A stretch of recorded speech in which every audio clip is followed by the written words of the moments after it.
A young man applied for a job at a large printing company. He passed the first interview and was going to meet the director for the final interview.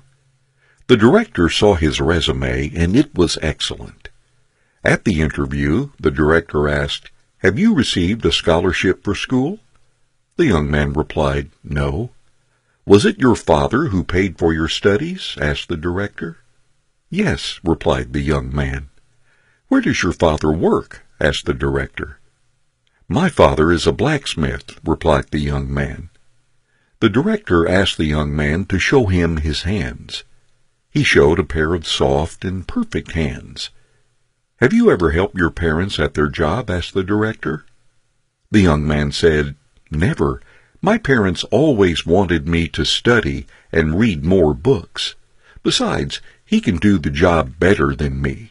The director responded, "I have a request. When you go home today, go and wash your father's hands, and then come to see me tomorrow morning." As the young man felt his chances of getting the job were high, he decided to agree with him. When he returned to his house, he asked his father if he would allow him to wash his hands. His father felt strange, yet happy, and showed his hands to his son. His son washed his hands slowly. It was the first time that he noticed that his father's hands were wrinkled and had many scars. Some bruises were so painful that his skin shuddered when he touched them. This was the first time that his son recognized what it meant for this pair of hands to work every day to be able to pay for his studies. The bruises on the hands were the price that his father paid for his son's education, his school activities, and his future. After cleaning his father's hands, the young man stood in silence and began to tidy and clean up the workshop. That night, the father and son talked for a long time.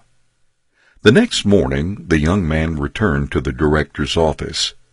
The director noticed the tears in the eyes of the young man as he asked, "Can you tell me what you did and what you learned yesterday at your house?" The young man replied, "I washed my father's hands, and when I finished, I stayed and cleaned his workshop. Now I appreciate and recognize that without my parents, I would not be who I am today. By helping my father, I now realize how difficult and hard it is to do something on my own. I have come to appreciate the importance and the value in helping the family." The director said, "This is what I look for in my people. I want to hire someone who can appreciate the help of others, a person who knows the hardship of others to do things, and a person who does not put money as their only goal in life. You are hired." Children who always get what they want develop "I have the right" mentality and always put themselves first, ignoring the efforts of their parents. If we are this type of protective parent, are we really showing love, or are we destroying our children? These type of parents may feel that they're showing love to their children, but they are actually destroying them. It's great to give your children a great life, but when you're washing the floor or painting the wall, please let them experience that too. After eating, have them wash the dishes with their brothers and sisters. The most important thing is that your children learn to appreciate your efforts, to experience the difficulties, and to learn the ability to work with others to get things done.